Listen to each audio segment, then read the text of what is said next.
चलिए, प्रकाश ज्ञान सागर में आप सभी बच्चों का हार्दिक हार्दिक स्वागत है। आज हम लोग क्लास 9 का दूसरा चैप्टर स्थिति, हिमालय की स्थिति और विस्तार का जो चैप्टर है इसके बारे में हम लोग पढ़ेंगे और इसमें हम लोग जानेंगे कि कैसे हिमालय का उत्पत्ति हुआ, इसका विस्तार कैसा है, कहां तक चौड़ाई है, कितना लंबा है हमारा हिमालय, इसके बारे में जितनी भी जानकारी है इसको हम आपको बता रहे हैं। चलिए हम लोग शुरू करेंगे हिमालय। सबसे पहले समझना है कि पृथ्वी हमारी जो थी, एक साइड पूरा समुद्र था और दूसरी तरफ सारा का सारा भू क्षेत्र एक तरफ था। जो भूमि का क्षेत्र था उसे कहा जाता था पेंजिया और जो पानी का पूरा क्षेत्र था उसे कहा जाता था पेंथालासा। भूमि सब एक जगह था, पानी सब एक जगह था, तो पानी के पूरे क्षेत्र को कहा जाता था पेंथालासा और भूमि के पूरे क्षेत्र को कहा जाता था पेंजिया। आगे चलकर इसी पेंजिया में आप लोग जानते हो कि हमारा पृथ्वी कई प्लेटों में बटा हुआ है। कभी कभी ये एक दूसरे से दूर जाती है, कभी कभी एक दूसरे के पास आती है। इसी तरह से इस जो पूरा का पूरा भूखंड था इसका प्लेट बंटवारा हो गया और बंटवारा हुआ तो जो पेंजिया था यानी भूमि का टुकड़ा यह दो भागों में बटा। एक को कहते थे अंगारा लैंड और एक को कहा जाता है गोंडवाना लैंड। पहले कहते थे अंगारा लैंड, मतलब ऊपर वाले को अंगारा लैंड और नीचे वाले को कहते थे गोंडवाना लैंड। इनमें जब दूरियां बढ़ी तो इनके बीच पानी का क्षेत्र आया और इसी पानी के क्षेत्र को टेथिस सागर नाम दिया गया। टेथिस सागर, तो अंगारा लैंड और गोंडवाना लैंड के बीच में जो सागर स्थित था इसी को कहा जाता था टेथिस सागर। कुछ दिनों बाद इसमें बहुत ज्यादा दूरी हुआ।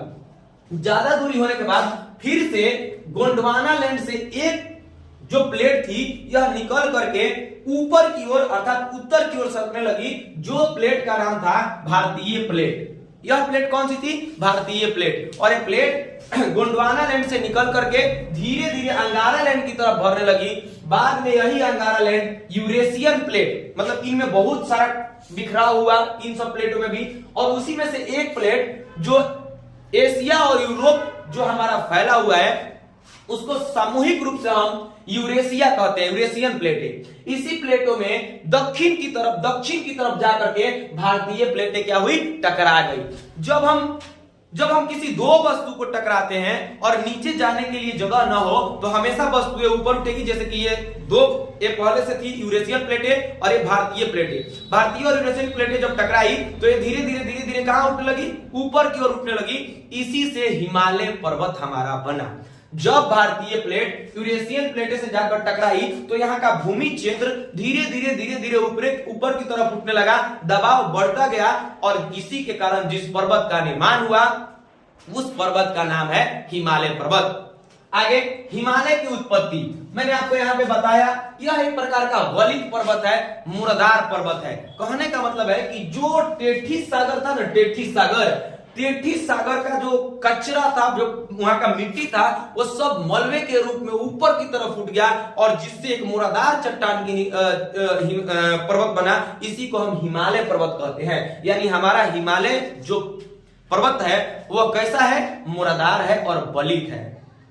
आगे जो टेथिस सागर का पानी था, जैसे कि यहाँ पे देखिए ये टेथिस सागर था, यहाँ पर भी ये जो क्षेत्र था ये टेथिस सागर का क्षेत्र था। जब यहाँ पे आके टकराया तो इसका पानी पश्चिम दिशा की तरफ हट गया।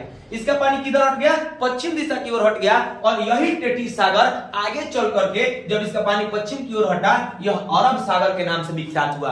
अगर आपसे पूछा जाए बताइए टेथिस सागर का नया रूप क्या है, तो यही अरब सागर है जो भारत के पश्चिमी दिशा की तरफ है।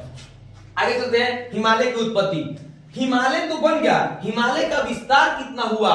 इसका विस्तार है 2500 किलोमीटर। क्या है? लंबा है। और इसकी चौड़ाई जो है, वो कहीं कहीं 150 किलोमीटर तक है तो कहीं कहीं 200 किलोमीटर तक यह चौड़ा है। मतलब कि कहीं कहीं यह हिमालय बहुत ही ज्यादा चौड़ा है 250 किलोमीटर तक, तो कहीं कहीं यह बहुत कम ही चौड़ा है जैसे कि 150 किलोमीटर तक।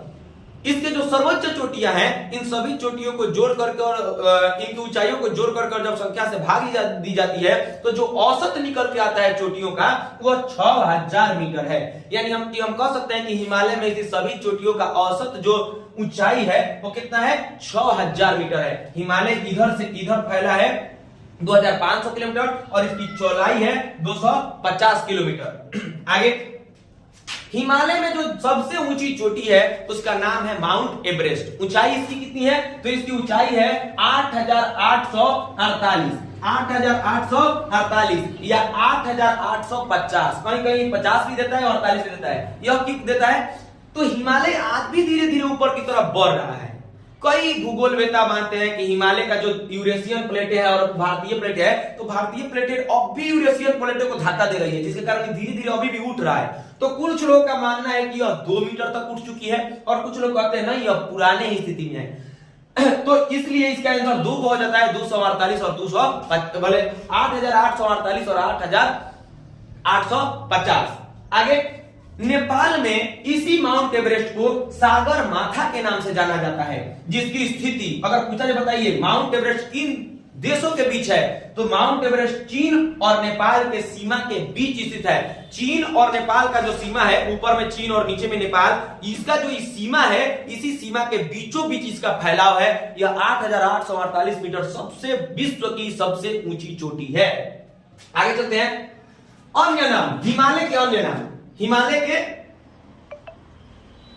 अन्य नाम मतलब कि हम लोग अलग अलग देशों में हिमालय को किस किस नाम से जानते हैं। तो भारत में तो हम लोग इसको क्या कहते हैं, हिमालय ही कहा जाता है। भारत के पूर्वोत्तर क्षेत्रों में इसका अलग अलग नाम हो जाता है, जैसे गारो, खासी, जयंतिया, ये सब हिमालय के ही भाग हैं। लेकिन मुख्यतः भारत में हिमालय को हिमालय ही कहा जाता है। लेकिन जब यही आप लोग पाकिस्तान में जाते हैं, ये वाला जो क्षेत्र है भारत के पीछे का, ये वाला किसका है, पाकिस्तान का क्षेत्र है। और जब आप लोग पाकिस्तान में जाते हैं तो ये कहलाता है सुलेमान श्रेणियां।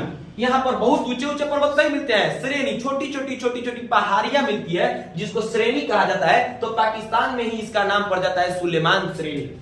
इसी तरह से जब इसके पीछे आते हैं तो यहाँ पे हमारा पड़ता है अफगानिस्तान, और अफगानिस्तान में इसको कहा जाता है हिंदू कुश। इसको क्या कहा जाता है, हिंदू कुश। पाकिस्तान में सुलेमान श्रेणी, अफगानिस्तान में इसे हिंदू कुश के नाम से जाना जाता है। वहीं पर जब हम अपने पूरब की तरफ जाते हैं, यानी म्यांमार देश में जाते हैं, बर्मा में जाते हैं, तो इसका नाम बदल जाता है और इसका नाम हो जाता है अराकानियोमा। अर्थात हिमालय को भारत में हिमालय, पाकिस्तान में सुलेमान श्रेणी, अफगानिस्तान में हिंदू कुश और म्यांमार में अराकानियोमा के नाम से जानी जाती है। अगर आपको मेरा पढ़ाई समझ में आया और आपको वीडियो अच्छा लगा तो प्लीज वीडियो को लाइक करें, शेयर करें, सब्सक्राइब भी कर ले, ताकि आने वाली हर एक चैप्टर के हर एक टॉपिक को आपको बढ़िया से समझा कर पढ़ाया जा सके। चैनल को सब्सक्राइब कर ले और अपने दोस्त के पास भी शेयर करें। अगर आपको क्लास और मेहनत समझ में आती है तो आप प्लीज इसको लाइक करें, वीडियो को ज्यादा से ज्यादा शेयर करें। हम आगे और भी इसका जो इसके बाद हिमालय का विस्तार, इसके बाद हिमालय के भाग, हिमालय के कई गो भाग है, ट्रांस हिमालय, हिमालय में क्या अंतर है, सभी प्रकार के वीडियो आपके डे बाय डे कवर कराया जाएगा। इसलिए चैनल को लाइक करें। जय हिंद, जय भारत।